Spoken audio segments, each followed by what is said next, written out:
بسم اللہ الرحمن الرحیم۔ حدیث نمبر 2، صحیح بخاری۔ ایک شخص حارث بن حشام نامی نے نبی کریم صلی اللہ علیہ وسلم سے سوال کیا تھا کہ یا رسول اللہ صلی اللہ علیہ وسلم، آپ پر وحی کیسے نازل ہوتی ہے؟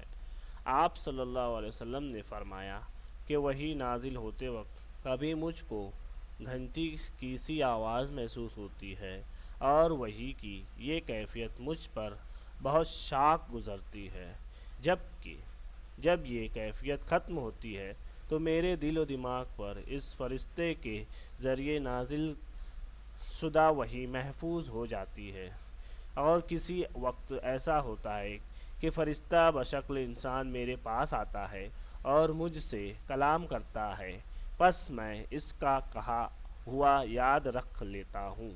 عائشہ رضی اللہ تعالیٰ عنہ کا بیان ہے کہ میں نے سخت کڑاکے کی سردی میں نبی کریم صلی اللہ علیہ وسلم کو دیکھا ہے کہ آپ صلی اللہ علیہ وسلم پر وحی نازل ہوئی، اور جب اس کا سلسلہ موقوف ہوا تو آپ صلی اللہ علیہ وسلم کی پیشانی پسینے سے شرابور تھی۔